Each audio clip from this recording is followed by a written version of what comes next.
She's an American aura working on a case here.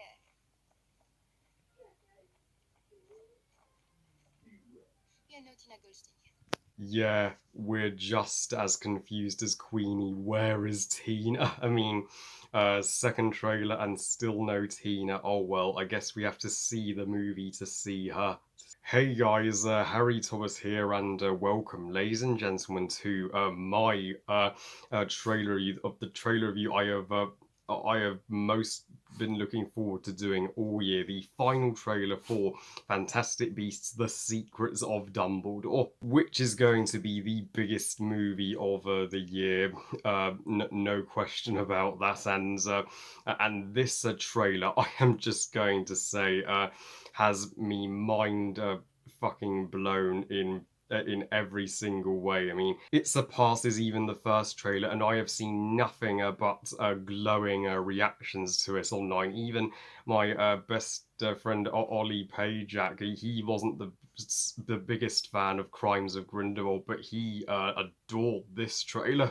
And that's the best news that us Wizarding World and Fantastic Beasts fans could have ever hoped for after going through so much toxic negativity and rants about Fantastic Beasts online. Finally, this looks like the movie that will get this vastly underrated and fantastic prequel franchise the love that the Harry Potter movies get, and also that is one electrifying poster with the Phoenix Fire. I mean, best poster of the three Fantastic Beasts posters, I say. We were initially supposed to get this trailer on Thursday, February 24th, but Warner Brothers did delay it for a few days, but luckily it was only a short delay, and we got some fabulous new footage. I won't be going over the shots we saw in the previous trailer because we want to talk about the new footage, am I right? So the trailer opens with a shot of Michael Gambon's Dumbledore by the Pensieve, so I'm guessing Dumbledore's going to use the Pensieve at some point in this movie. And they also play a quote that Dumbledore said in The Half-Blood Prince to Harry, "Without it we lead the fate of our world's charts." Then it cuts to Dumbledore holding the blood pack in. Then we see Jude Law's Dumbledore in Hogsmeade talking to McGonagall, who informs him about what Grindelwald's up to. And this trailer is a lot more Grindelwald centres, and it's far more war based. I mean, the previous trailer was more whimsical, whereas this one has a far more heart-pounding music, sounding like the epic Harry trailer music for the Deathly Hallows trailer. And then we see our first shot of Mads Mikkelsen as the most infamous Dark Wizard Gellert Grindelwald sitting in Numengard. We see a woman walking in the background. I'm guessing that's Vinda Rosa to tell him some news. And here's an extension of Grindelwald making his speech at the election on the Boudin Tower, and the wizards are raising their wands and casting whichever a particular colour for whoever they want to be supreme mugwump. Some fans were convinced that this was a Brazilian wizarding school to begin with, but to be honest, I don't think Brazil's in this movie at all, despite having the Brazilian minister, Santos. Here's a scene I did not expect. Ilali Hinks is the one that recruits Jacob for Dumbledore's first army, and Jacob, of course, wants out after Queenie left him for Grindy in the final battle of the last movie. But she just apparates into his bakery and is like, "You do know I'm a wizard, right?" So I love that Ilali is the one to recruit Jacob. I initially thought it was going to be Dumbledore. Can't believe it's taken me this long to talk about the great Magizoologist Newt Scamander himself. We finally see Newt and Jacob and Ilali in what appears to be the German ministry, and a door closes in front of them. Speaking of Grindy, here he is looking pretty smart, and all his followers are behind him, Queenie and Vinda Rosa and Yusuf. I mean, I guess Yusuf is just has the Imperious curse on him, as he's still on Team Dumbledore, right? So, but this is the only other shot of Queenie we get in the trailer, and she doesn't get a line of dialogue, which is surprising. Nonetheless, she still looks pure gorgeous in her elegant black dress, and I am sure that there is going to be so much more of the Goldstein sisters in the movie than the trailer implies. And am I the only one that noticed Jacob did that laugh that he did in Where to Find Them after having that glass? Then we get our only shot of Aberforth in this trailer, significantly less Aberforth in this one, but so there is a writing on the wall that says I'm guessing you don't know what it's like or you don't know where it's kept, either one of them. And even Bunty gets a line of dialogue in the trailer when she's looking serious at Newt. No one can know everything, not even you. So Bunty's going to be a way more mature character in this movie than in Crimes of Grindelwald when she was bumbly and seriously fancied Newton. And some fans are speculating this is actually Tina just in Polyjuice potion form, but I highly doubt that, honestly. Mads' Grindelwald is standing in the spotlight of this trailer once again when he and Dumbledore are actually meeting in a restaurant. I had no idea Dumbledore and Grindelwald were actually going to meet in this movie. And Dumbledore may be saying to Grindelwald, it's me you want, so leave them alone. And Grindelwald's like, with or without your help, I'll burn their world. And then their conversation literally goes up in flames.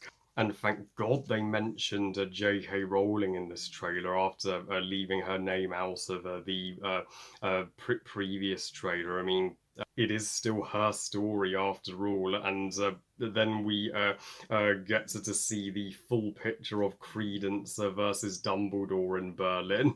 And it looks astonishing. I mean, all the battle scenes in this movie look like the most epic battle scenes that we will see in the Wizarding World, and Dumbledore looks like he has the upper hand throughout this fight. He's far older and more knowledgeable and more resourceful and skilled than Credence, and Credence literally gets his ass handed to him, and Dumbledore even brings out his Deluminator, which we haven't seen him use in combat ever. Then Grindelwald responds to Dumbledore in the restaurant. It was your idea for us to conquer this world. He's referring to their plan when they were young once to gather the Deathly Hallows and conquer the Wizarding World. But so everything that was unsaid about that backstory is at long last going to be said in this movie. And I think I forgot to mention this shot in my first trailer review, but so when Grindelwald literally pins Credence against the wall and chokes him, most likely because Credence failed to kill Dumbledore, and Grindelwald is pissed about that. And then we see Eulalie and Theseus both slaying and kicking some Grindelwald acolyte butts together in Bootang. I'm guessing this is where the final battle of the movie will take place. And I kind of ship Eulalie and Theseus as a couple. I mean, I see the chemistry blossom in that clip alone, and then we get our shot of Teddy the Niffler and Pickett the Bowtruckle working together carrying a tie, which is the most adorable shot in the trailer, and I cannot wait to find out the significance of this tie. And holy shit, guys, this clip is a whopper. I mean, just take a look. Dumbledore and Grindelwald actually get a showdown in this movie. I mean, my hype has reached beyond peak level. This can only mean one thing: the Blood Pack is no more, but this is not the final time Dumbledore and Grindelwald will duel. Of course, they're saving the big 1945 duel for the fifth movie. So maybe Grindelwald beats Dumbledore this time, but Dumbledore will of course beat him later on. And then we see Santos and a bunch of other characters raise their wands, and no idea what's at. We'll see. And here's our first look at McNaffy's replacement in the movie, and then flying books pop out of this box. I mean, I guess that's a distraction from good old Dumbledore, and then we see our magnificent look at the Manticore. I mean, David Heyman confirmed the Scorpion Beast was a Manticore. And Theseus is literally being dragged down by the beast's tail with Newt holding his hand. So is this trailer indicating that Theseus is gonna die at the end? Now this shot has Dumbledore vibes written all over it. I mean, we know it's in the Dumbledore and Credence fight, but the Phoenix that came to Credence then sides with Dumbledore. So let's face it, that Phoenix is Fawkes. And after we hear the line, things are not quite what they appear, and we see Jacob casting a storm at the party at the German ministry in front of Queenie. That's his way of saying, look at me, I'm a wizard. We can legally marry now. And he asked Dumbledore at the very end, can I keep it?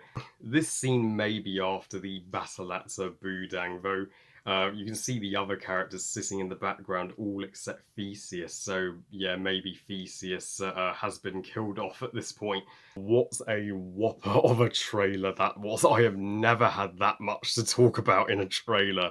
Yeah, I think this trailer succeeded in getting even the Fantastic Beasts haters on board the hype train fully, and this should be the it should be the best received and most beloved Wizarding World movie since Deathly Hallows Part 2 11 years ago, and this April is going to be the best April period. I cannot believe it. We are finally going to be returning to the magic after a long 4-year wait for this installment, and I am simply dying to review it for you guys when it comes out on April 8th. Well, I you guys thank you for watching. I hope you guys enjoyed this trailer review, and what are your thoughts on the trailer? Are you sold like me or not so much?